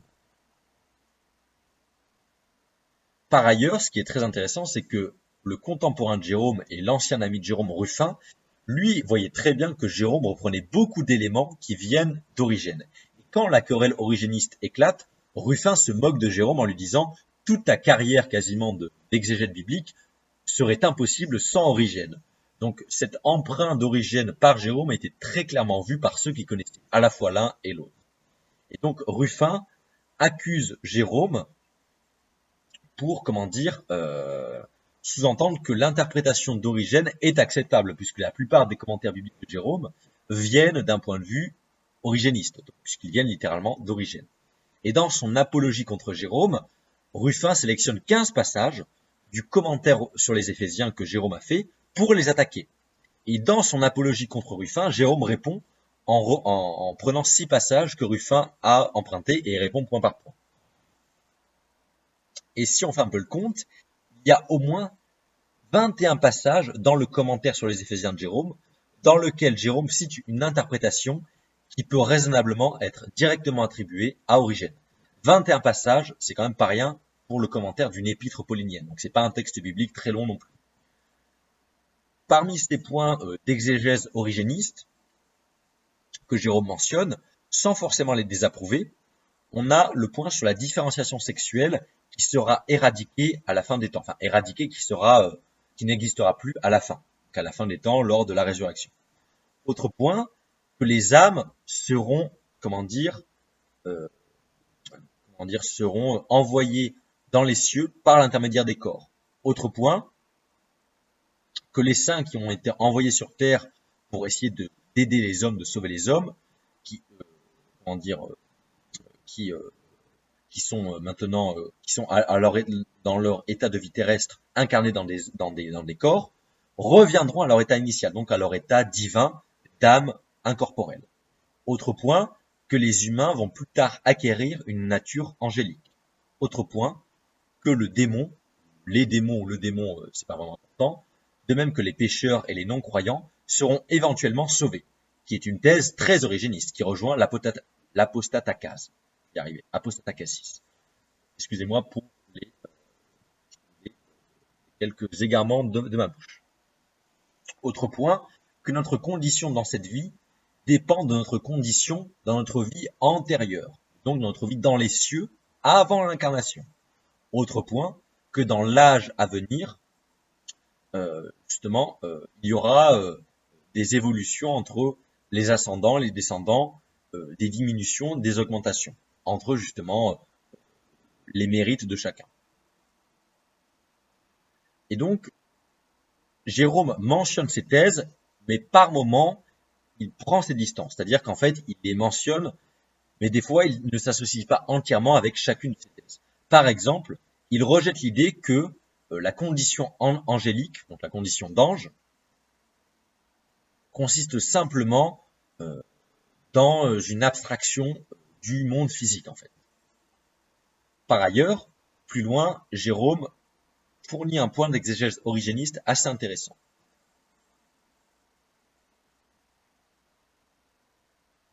Lorsque Origène fait l'exégèse du livre de Job, chapitre 15, verset 14-15, lorsque Origène affirme que même les étoiles ne sont pas pures à la vue de Dieu. Et bien, par exemple, Jérôme prend beaucoup de distance par rapport à une telle exégèse et réfute Origène sur ce point.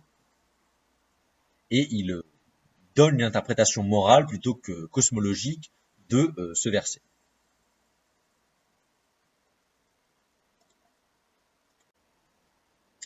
On va maintenant en venir à un point central que Jérôme reproche à Origène. Je l'ai abordé directement en introduction.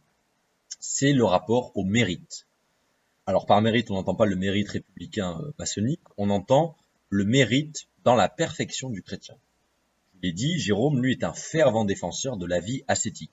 Dans son traité contre Jovinien, qui était un chrétien romain qui défendait, comment dire, une certaine cohérence entre la vie chrétienne et le monde profane, pour Jérôme, il y a une hiérarchie dans les chrétiens. C'est-à-dire que un vierge est supérieur à un marié, un moine est supérieur à, je sais pas, à un prêtre laïque qui sera encore marié. Et donc, plus on est ascète, plus on est méritant aux yeux de Dieu. Et donc, pour Jérôme, c'est pas juste un choix personnel, c'est une hiérarchie entre chrétiens. Il y a des chrétiens plus méritants que d'autres. Et pour Jérôme, cette hiérarchie se répercute dans l'au-delà, comme je vous l'ai dit. Et justement, on peut voir justement cette pensée de Jérôme hiérarchique et méritocratique dans son fameux contre Jovinien, Adversus Jovinianum, qui aurait été rédigé dans le courant 393-394, puisque Jovinien avait déjà quelques démêlés avec l'épiscopat romain de son côté. Et Jérôme en a entendu parler et a cherché à réfuter Jovinien. Par ailleurs, ce texte a beaucoup fait débat. Beaucoup de chrétiens ne se sont pas retrouvés dans la pensée de Jérôme.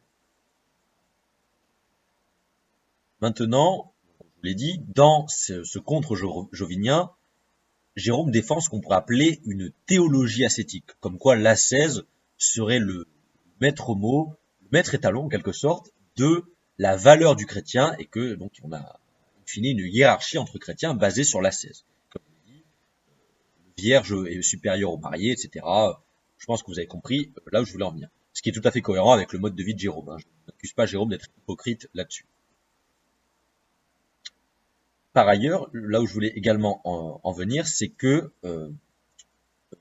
pour en revenir justement à la querelle origéniste, donc en 394, Épiphane envoie à Jérôme une copie de la lettre qu'il avait envoyée contre Jean de Jérusalem. Donc Épiphane envoie une lettre accusatoire, une diatribe contre Jean de Jérusalem, on l'avait vu, en utilisant l'origénisme comme prétexte, même si Épiphane était vraiment anti-origéniste, là-dessus lui n'était pas hypocrite, il envoie une lettre à Jean de Jérusalem. Comme on l'a vu, il y a aussi derrière une querelle entre les deux hommes parce que l'un a ordonné prêtre quelqu'un qui dépendait de sa juridiction épiscopale. Jérôme, lui, reçoit une copie de cette lettre contre Jean de Jérusalem via Épiphane, puisque les deux sont proches et se connaissent et sont amis, en quelque sorte. Et 3 ans après, Jérôme va lui écrire un traité, une lettre contre Jean de Jérusalem. Donc il va reprendre certaines accusations d'anti-origénisme que Épiphane avait adressées à Jean de Jérusalem. Néanmoins, dès 394, Jérôme avait commencé à confronter certaines interprétations origénistes, comme on peut le voir dans sa correspondance. Dans son épître 55, Jérôme répond justement à une question d'interprétation biblique sur Corinthiens 15, 25-28, sur justement le rapport entre le Fils, le Père et la divinité en général. Et dans ce verset, qui se prête à l'exégèse origéniste, eh bien, l'interprétation de Jérôme mérite d'être soulignée. Pour Jérôme, l'interprétation qu'il formule est farouchement anti-arienne, puisque les ariens n'accordent pas au Fils un statut, ils subordonnent le Fils. Et c'est ce que Jérôme reproche aux origénistes, puisque pour Jérôme, la doctrine de l'apocatastasis, je vais y arriver, excusez-moi, la doctrine de l'apocatastasis, donc apocatastase, on va le dire en français, indirectement peut être liée à des questions, les deux peuvent être liés. Puisque pour Jérôme, l'idée que chaque chose soit ramenée à sa condition divine primordiale, donc que chaque être humain soit ramené à sa condition divine primordiale, pour Jérôme, c'est une aberration. Et il n'en fait pas mention dans cette exégèse. Par contre, dès 396, Jérôme commence à s'en prendre directement cette fois-ci à Origène. Dans le verset des Corinthiens que je viens de vous citer, Jérôme s'en prend à la polémique arienne. Il ne cite pas encore les thèses d'Origène. En 396, il commence directement à attaquer certaines thèses d'Origène. Et donc, en écrivant à Vigilantius, qui est un peu l'un de ses informateurs, Jérôme mentionne 4 erreurs qui traversent les œuvres d'Origène. Ses enseignements sur la résurrection des corps, sur la condition des âmes, sur la repentance du démon, et sur l'identification des séraphins d'Isaïe 6.2 avec le Fils et le Saint-Esprit. Donc là, c'est vraiment une querelle d'exégèse biblique sur laquelle je ne vais pas trop m'attarder. Et c'est ça qui est très intéressant, c'est qu'à l'époque, donc en 396, Jérôme n'attaque pas la préexistence des âmes, l'apocatastase, il s'en prend à justement cette identification du séraphin avec le Fils et le Saint-Esprit. Pour lui, parmi les 4 erreurs qu'il mentionne, ce verset d'Isaïe 6.2 est la plus grande erreur d'Origène. Donc on voit qu'aussi la querelle origéniste a évolué dans ses thèmes et dans ses accusations. Pour Jérôme, à cette époque-là, au début de la querelle, ce ne sont pas les thèses majeures d'Origène comme la préexistence des âmes ou l'apocatastase qui sont problématiques en priorité, c'est cette interprétation biblique d'Isaïe 6.2. Et dans cette lettre, là on voit que Jérôme est un peu tendance à retourner sa veste, il dit à Vigilantius qu'il anathémise Origène tous les jours et qu'il fait une séparation dans les œuvres d'Origène entre ce qu'il y a de bon et ce qu'il y a de mauvais, prenant un peu une analogie entre les ronces et leurs fleurs.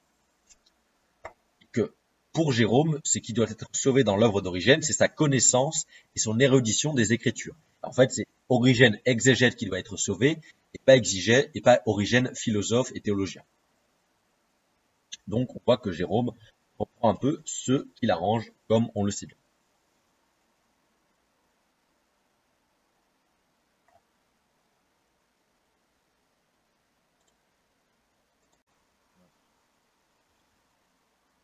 On a donc vu que Jérôme a repris beaucoup d'accusations contre Origène qui elles-mêmes étaient déjà présentes chez Épiphane. Mais on a également vu que les accusations contre Origène de la part de Jérôme avaient évolué dans le temps, et quand je vous dis qu'il a beaucoup repris d'accusations d'Épiphane, c'est plutôt à la fin de la querelle qu'au début. Au début, on a vu que dès 396, il reproche 4 erreurs à Origène, et la principale des 4 pour lui, c'est une mésinterprétation biblique sur Isaïe chapitre 6 verset 2 sur le séraphin. L'identification du séraphin au Fils et au Saint-Esprit.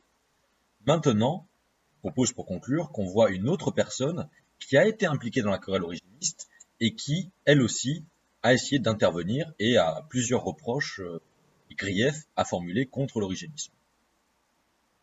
C'est cette personne, Chénouté. Chénouté, c'est un moine égyptien actif à la fin du IVe et dans la première moitié du Ve siècle, qui est resté célèbre comme un moine qui chassait les hérésies partout qui pouvaient arriver dans le monachisme et qui imposait une orthodoxie très stricte dans les milieux monastiques égyptiens. Et justement, Dioscorus, donc un évêque égyptien, informe Chénouté et un autre évêque qu'un prêtre nommé Élias, en Haute-Égypte, a été déposé pour origénisme. Donc, bien qu'Élias ait anathémisé Origène et ses doctrines, il a plus tard récidivé. Et donc Dioscorus, qui est évêque d'Alexandrie à l'époque, informe son correspondant qu'Élias a été chassé de Thébaïde. De plus, Dioscorus est très inquiet que des livres et des traités de l'infâme Origène et d'autres hérétiques, je cite, ont été trouvés en circulation dans la Thébaïde, dans le monastère de Parambole, et donc, qui est un ancien temple païen, et ailleurs aussi en Égypte. Et là, on retrouve quelque chose de très intéressant, c'est que lorsque nous évoquions les manuscrits de Nag Hammadi, on pouvait supputer que ces textes circulaient dans le monachisme égyptien et que certains évêques avaient dû intervenir contre ces textes. Et là, en fait, avec l'origénisme, on se retrouve dans un cas assez analogue, sauf que pour l'origénisme, c'est bien documenté et on peut l'affirmer avec certitude.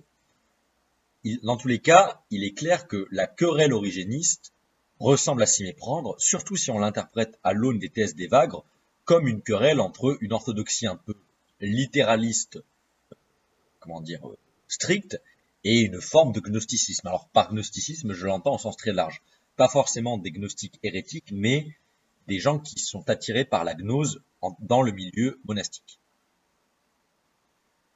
De plus, dans ses traités contre les origénistes, traités attribués à Chénouté, traités qui datent de près de 40 ans après la mort d'Évagre, donc je rappelle qu'Évagre, lui, meurt en 399, eh bien, ce que Chénouté reproche aux origénistes, c'est un mix d'origénisme et de motifs un peu gnostiques que Chénouté reprend pour les associer aux origénistes. Et la question peut se poser, puisque nous l'avions vu avec les manuscrits de Nag Hammadi, on a de très forts indices qui nous montrent que ces documents de Nag Hammadi sont en lien avec le monachisme pacomien. Donc l'idée que Chénouté associe les origénistes à certaines idées gnostiques en circulation dans le monachisme égyptien ne vient que donner du grain à moudre aux thèses que nous avions présentées précédemment. Alors, si on laisse de côté l'idée selon laquelle Évagre aurait lui-même pu être influencé par des idées gnostiques, chose pas démontrée qu'on ne saura jamais, on peut néanmoins remarquer que monachisme origénien de type évagrien, donc influencé par Évagre, a des éléments gnosticisants, en tout cas des spéculations gnostiques. Gnostique au sens général du terme, qui recherche la connaissance et qui implique une forme de rejet du monde et de la matière, mais pas gnostique au sens d'hérétique. Néanmoins, on ne sait pas dans quelle mesure cet origénisme influencé par Évagre a pu entrer en corrélation avec des textes apocryphes qui, eux, ont été retrouvés à Nag Hammadi. Donc, les liens entre des textes et des idées apocryphes potentiellement gnostiques et le monachisme origéniste influencé par Évagre restent hypothétiques. Ils ne sont pas du tout impossibles, au contraire. Mais rien ne permet de trancher la question. De plus, ce qu'il me semble important de rappeler, c'est que des pères du désert comme Sopatre, donc Sopatros et Théophile, d'Alexandrie, donc l'évêque Théophile, ont fait des liens eux-mêmes dans leurs écrits, notamment Théophile dans ses lettres, entre des thèmes origénistes et, je cite, des livres apocryphes. Donc là aussi, les thèses un peu complotistes commencent à prendre forme. On a une association chez beaucoup d'auteurs anti-origénistes entre Origène, en tout cas les origénistes, et pas forcément des gnostiques vivant en chair et en os, mais des textes, des idées gnostiques. Et surtout, je viens de vous citer la citation, chez Sopatros et Théophile, des livres apocryphes. Donc on voit que la fenêtre se resserre entre nos chers origénistes et ces fameux livres apocryphes. Je ne pense pas apporter de réponse ici ce soir, mais vous voyez très bien que on ouvre une boîte de Pandore qui me semble assez gigantesque et une boîte sans fond en fait. Donc on va tout de suite s'arrêter là et passer à ma dernière partie et on va conclure là-dessus. Eh bien écoutez, pour conclure, je vous propose qu'on passe à Ruffin et qu'on conclue sur Ruffin, puisque c'est en partie grâce ou à cause de lui que la querelle origéniste a commencé, notamment dans ses querelles avec Jérôme et sa volonté de traduire les traités d'Origène en latin. Eh bien, Ruffin, à la mort du pape Cyrus en novembre 399, se retrouve un peu seul, puisque le pape Cyrus, lui, était plutôt favorable à l'origénisme et à Origène, et donc à Ruffin, et ne voyait pas d'un mauvais œil les entreprises de ce dernier dans sa volonté de traduire les œuvres d'Origène. Cyrus, lui, avait refusé de prendre des mesures contre les sympathisants d'Origène, alors que beaucoup de membres de la chrétienté lui l'enjoignaient de prendre ces mesures. Lui a refusé. Au contraire, il était même en accord avec Ruffin, et il a même délivré à Ruffin un document comme quoi ce dernier, donc le pape Cyrus, avait trouvé les positions de Ruffin parfaitement orthodoxes. À l'inverse, à la mort de Cyrus en novembre 399, le nouvel évêque de Rome, Anastase, était beaucoup moins favorable à Ruffin et à l'origénisme. En effet, après avoir reçu en 400 la confession de foi de Ruffin comme quoi ce dernier était parfaitement orthodoxe, Anastase a affirmé en réponse qu'il ne savait même pas qui était Origène et qu'il ne voulait même pas le savoir. Donc là aussi, on voit que même si ce passage-là peut être discuté, à l'origine, Origène était beaucoup plus connu dans les milieux du christianisme oriental qu'occidental. Et par ailleurs, c'est quelque chose qui a perduré après et qui a été renforcé par la crise origéniste, paradoxalement. Et donc Anastase, de par cette ignorance assez crasse d'Origène, a néanmoins noté que la traduction effectuée par Ruffin avait causé beaucoup de remous parmi les chrétiens romains, puisque, rappelle Ruffin, lorsqu'il a traduit Origène en latin, c'est pour les latins, lui-même est un latin à l'origine, et quand il a entrepris cette traduction, il est allé à Rome. Et donc il a fait circuler cette traduction en Italie à l'origine. Et Anastase a remarqué que ces traductions de Ruffin avaient causé beaucoup de remous chez les chrétiens romains. Il ne pouvait pas croire que Origène avait essayé de maintenir la foi orthodoxe. Déjà, de par cette agitation, Anastase était très sceptique vis-à-vis d'Origène et de son orthodoxie.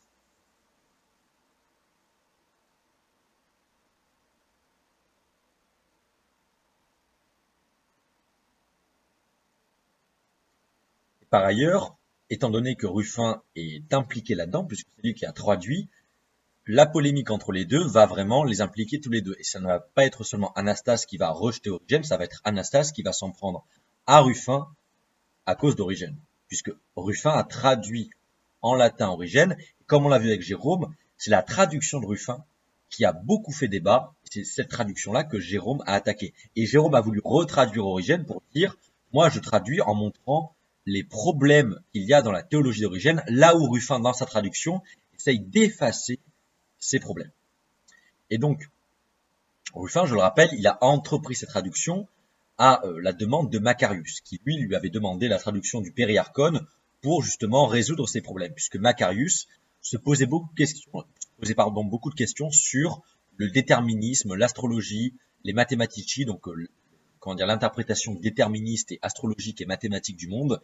Et pour répondre à ces questions, Ruffin lui a dit, je pense que le Périarchon d'Origène pourra t'aider à trouver la solution à tes problèmes. Et donc c'est pour ça qu'il a entrepris en premier lieu cette traduction.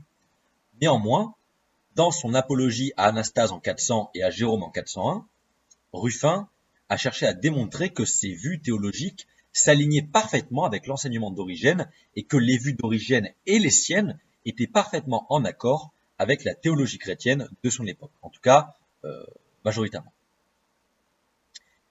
Et lorsque Ruffin a composé son apologie pour Anastase, il avait déjà quitté Rome entre-temps, après sa traduction.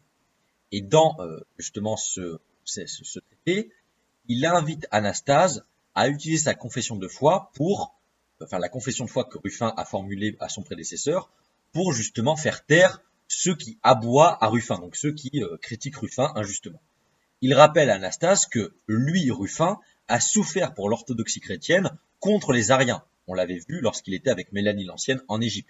Effectivement, ils se sont réfugiés dans le désert égyptien contre les Ariens qui persécutaient les Nicéens. Et Ruffin a fait partie de ces Nicéens persécutés. Et donc, il s'en sert comme argument pour lui dire que, pourquoi on l'accuserait lui de chercher à s'en prendre à l'orthodoxie chrétienne, alors qu'il a souffert pour cette dernière.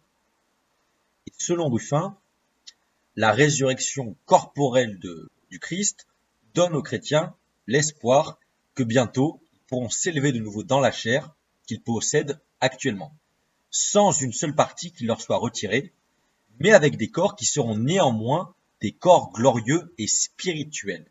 C'est l'enseignement de son église d'Aquilée. C'est ce que Ruffin martèle, puisque, vous avez compris, on est dans cette querelle sur comment et dans quel état les corps seront ressuscités. C'est vraiment une question fondamentale pour l'époque. Et la chorale origéniste a ressoulevé cette question.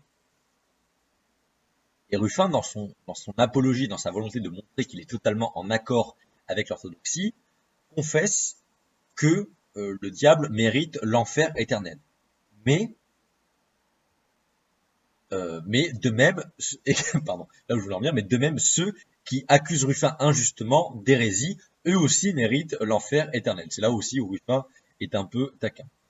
Ensuite, sur la question de l'origine des âmes, puisque Origène, pour lui, je vous rappelle, les âmes existent dans un état non corporel, et elles tombent dans un processus cosmique dans la matière. Donc, indirectement, les thèses d'Origène soulèvent la question de l'origine de l'âme, puisque Jérôme et Augustin va prendre la suite de Jérôme, même si les deux ne parviendront pas à un accord total. Pour Jérôme comme Augustin, et donc pour la théologie catholique postérieure, l'âme et le corps sont créés en même temps, tout en un, en quelque sorte. Alors que pour Origène, l'âme est créée en premier temps, et par un processus cosmique un peu étrange, l'âme se met à tomber. Il y a une chute cosmique qui fait tomber l'âme dans la matière et donc dans le corps. Et donc ça pose la question de l'origine de l'âme. Alors que pour Jérôme Augustin, l'âme et le corps sont créés conjointement. Il n'y a pas d'origine de l'âme, donc dissociation entre les deux sont créés directement. Et donc l'individu est créé tout en un, en quelque sorte. Et donc pour l'origine de l'âme, Ruffin refuse dans son apologie à Anastase de se prononcer définitivement. Ce que beaucoup de chrétiens faisaient, c'est-à-dire que la querelle origéniste a soulevé la question de l'origine de l'âme, mais beaucoup ont admis ne pas savoir et ne pas vouloir répondre parce qu'ils ne connaissaient pas. Et cette question n'était pas totalement fixée dans la théologie de l'époque. Dans plusieurs de ses lettres et de ses traités contre les origénistes, Jérôme voit cette question, elle est soulevée, mais il met du temps avant de se prononcer. Et il finira par se prononcer comme quoi lui-même est créationniste, ça veut dire que l'âme et le corps sont créés en même temps. Alors que pour Origène, c'est pas exactement ça. Et beaucoup de personnes impliquées dans la querelle origéniste, dès lors que cette question de l'origine de l'âme était soulevée, étant donné que c'est une question fondamentale et qui a des implications théologiques énormes, ont beaucoup évité de répondre à cette question. Et on peut les comprendre, parce que ça demandait des développements très pointilleux et très conséquents pour accorder toute la doctrine à ce qu'une personne pouvait affirmer. Et il rapporte à Anastase, Ruffin, que 3 opinions ont été avancées sur l'origine de l'âme. Petit 1, que l'âme vient directement avec le corps à travers la procréation humaine, à travers le sperme. Petit 2, que Dieu crée continuellement de nouvelles âmes pour les corps. Donc on comprend que la création d'âme enclenche la création de corps. Petit 3, que Dieu a fait les âmes il y a très longtemps et que maintenant il les assigne simplement à un corps particulier. Donc que les âmes sont créées depuis très longtemps et que eux, les corps, sont nouvellement créés et que une âme est assignée un corps. Une âme est assignée un corps, pardon. Et pour Ruffin, la 3e opinion s'identifie avec celle d'Origène et d'autres penseurs grecs. Mais à l'époque de Ruffin, comme ce dernier le rappelle, l'Église ne s'est pas prononcée sur ces questions, à part pour prodiguer un enseignement général comme quoi Dieu crée à la fois les âmes et les corps. Mais les modalités dans lesquelles Dieu crée les âmes et les corps n'ont pas été explicitées par l'Église de son temps. Là-dessus, Ruffin a raison. Et pour Ruffin, il ne voit aucune raison de décider quelle opinion est correcte ou non. Il l'affirme lui-même, il laisse à chacun un jugement, enfin prononcer son jugement sur cette question particulière ou demander conseil à Dieu. Donc on voit très bien qu'en fait Ruffin se défendait plutôt bien et qu'il y avait une certaine malhonnêteté de la part de ses interlocuteurs. Je vais passer certains détails d'exégèse, mais je vais me contenter de conclure. Donc, je rappelle, chers amis, ça n'était qu'une introduction à la querelle origéniste. Je voulais ce soir essayer de vous montrer que cette querelle, déjà, elle a touché tout le monde chrétien, majoritairement oriental, puisque le monde occidental était moins touché, et surtout qu'elle a mobilisé des réseaux d'influence et de personnages connus de la chrétienté, très différents, mais tous plus ou moins liés les uns aux autres. Et que cette controverse a mobilisé des thèses qui existent vraiment dans la pensée d'Origène. Très souvent, elle les a falsifiées ou elle les a un peu tordues. Elle les a aussi beaucoup coupées de leur contexte, puisque beaucoup de ces thèses formulées par Origène répondaient à des adversaires, notamment des adversaires gnostiques, contre lesquels Origène répondait. Et donc certaines de ces thèses ont été déshistoricisées de la pensée de la vie d'Origène pour être relues un siècle et demi plus tard, comme si elles existaient hors du temps et de l'espace, alors que ça n'est pas le cas. elles ont été tordues, elles ont été, au centre de vraies querelles, notamment entre anthropomorphistes et origénistes en Égypte. Et en fait, voilà, cette querelle origéniste, elle a touché un certain nombre de réseaux d'intellectuels chrétiens et elle a permis de réveiller tout un certain nombre de questions théologiques et pratiques qui traversaient le monde chrétien d'alors. Le rapport à l'image, l'anthropomorphisme, est-ce que Dieu a des attributs ou pas? Le rapport à la prière, à l'ascèse, à la liturgie, à la représentation de Dieu. Donc, indirectement, à la hiérarchie divine, puisque Jérôme s'en prend à Origène parce que Origène refuse toute hiérarchie divine. À la création de l'âme et du corps. Dans quelle modalité Dieu crée l'âme et le corps? Dans quelle modalité nous serons corporellement ressuscités à la fin des temps? Ça aussi, c'était quelque chose qui était en suspens à l'époque, ça faisait débat, et la redécouverte des thèses origénistes a permis de renourrir ces débats-là, qui agitaient tout le monde chrétien d'alors. Enfin, on a aussi vu que cette querelle origéniste nous a permis de découvrir une figure fantastique, incroyable, que j'espère vous présenter un jour dans le détail, Évagre le Pontique, moine, philosophe, théologien, origéniste, personnage fascinant qui a énormément fait pour le monachisme byzantin et oriental. Et enfin, là aussi, là-dessus, on a vu que cette querelle origéniste a aussi été l'occasion pour certains, notamment Théophile d'Alexandrie, de régler leur compte au détriment de toute honnêteté intellectuelle, puisque je rappelle, Clément d'Alexandrie commence origéniste, il utilise l'anti-origénisme pour régler ses comptes contre certains moines qui ont refusé de suivre ses ordres et qui ont cherché à, à renier son autorité, notamment après certaines émeutes. Il a également, en fait, il a chaviré puisque au début il est origéniste, il est plus ou moins neutre pour essayer de calmer les tensions. Il devient farouchement, pro-origéniste quand certains moines font des émeutes contre lui. Ensuite, quand il voit que le vent commence à tourner, il devient anti-origéniste. Il en profite pour régler ses comptes contre les moines origénistes qui s'étaient opposés à suivre ses ordres. Il en profite pour s'attaquer à Chrysostome, qui lui a accueilli les moines origénistes, qui ont fait le détour par la Palestine, pour ensuite aller à Constantinople. Donc voilà, Théophile, c'est vraiment une utilisation macroniste des idées, c'est-à-dire sans aucun honneur.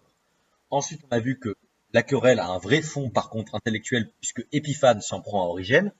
Et via Origène, il s'en prend également à Jean de Jérusalem, puisque Jean de Jérusalem a ordonné prêtre le frère de Jérôme de Stridon, donc dans le diocèse de Jérusalem, diocèse dont dépend Jean de Jérusalem. Donc Jean de Jérusalem en veut beaucoup à Épiphane, et vice-versa. Épiphane est anti-origéniste, Jean de Jérusalem est origéniste. Jérôme est origéniste, il s'en prend à Ruffin, son ami d'enfance, qui lui traduit Origène en latin, et c'est cette traduction-là qui va enclencher le débat vraiment intellectuel sur Origène, puisque là, tout va se mettre en branle.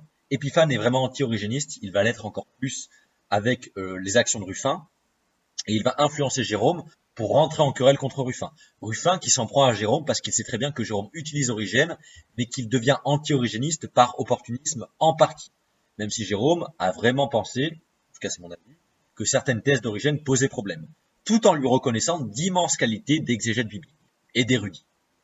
Vous voyez que c'est une querelle fascinante, très subtile, très complexe. Je n'ai fait qu'effleurer la surface ce soir, mais je pense avoir défriché le terrain pour ceux qui ne connaissaient pas du tout cette querelle et qui voudraient s'y plonger plus en avant. On a vu que cette querelle avait des racines très importantes dans le monachisme égyptien, je vous l'ai présenté. On a vu qu'elle était liée à Jérôme, à Ruffin et au monachisme en Terre Sainte, à Bethléem, à Jérusalem, et donc au réseau de moines, et de prêtres et d'évêques de Jérusalem, avec Jean de Jérusalem, Jérôme, son frère, Ruffin, Mélanie l'Ancienne, etc. On a aussi vu que ça avait des conséquences dans d'autres régions de la chrétienté, à Constantinople avec Chrysostome, à Rome avec Ruffin, qui traduit pour des nobles romains qui sont de ses amis, qui sont dans son réseau, les œuvres d'Origène. Jérôme a aussi des réseaux et des nobles romains qui le connaissent à Rome, et donc il y a une guéguerre entre Jérôme et Ruffin qui se répercute entre leurs réseaux respectifs à Rome. Paulin de Nole, qui lui est dans le monde gaulois et italien, connaît très bien Jérôme et connaît très bien Ruffin, il est ami avec les deux, et même s'il est contemporain de la querelle origéniste, il prend pas trop parti, mais il connaît les deux, il adhère aux thèses de certains et aux thèses et à d'autres thèses des autres. Donc on voit qu'en fait, toutes les grandes figures ecclésiastiques et surtout intellectuelles, parce que c'est une querelle intellectuelle sur le fond, mais aussi sur des querelles très terre à terre. Et toutes les grandes figures intellectuelles de l'époque étaient au courant de la querelle origéniste, même si toutes n'ont pas pris parti. Donc voilà, j'espère que ça vous a plu, que ça vous aura intéressé. Je vais mettre une indication dans la description, comme quoi je recommande l'écoute de cette conférence uniquement pour ceux qui connaissent déjà bien le sujet, qui sont déjà un peu frottés de patristique. Et si vous ne l'êtes pas, vous avez toute une série de conférences sur le serveur qui déjà posent les bases sur Jérôme de Stridon, Chrysostome, et un peu sur le monachisme égyptien avec la conférence sur les moines de Nag Hammadi, même s'il n'y a pas de conférence entièrement dédiée au monachisme égyptien encore. Donc vous avez déjà quelques bases avant d'aborder cette conférence qui est assez touffue, et j'ai été obligé de couper certains passages parce que si je voulais rentrer dans le détail de l'exégèse biblique, j'aurais dû faire plusieurs conférences en une, ce que je referai peut-être, mais pour une introduction générale, j'ai dû m'auto-censurer un peu et couper certains passages qui étaient beaucoup trop longs. Voilà. Je vous remercie de m'avoir écouté, chers amis. Voilà, je vous remercie. N'hésitez pas à commenter si vous avez des questions, des remarques. J'espère qu'on en reparlera sur le serveur entre nous. J'espère vraiment très sincèrement que vous serez nombreux pour qu'on puisse en reparler de vive voix. Je vous aime beaucoup, prenez soin de vous, vive la cathédrale et vive la France, vive l'Espagne, vive la Coupe du Monde, vive voilà, vive l'OTAN, vive la Chine, vive le PCC, vive Jean Robin. À vous les studios.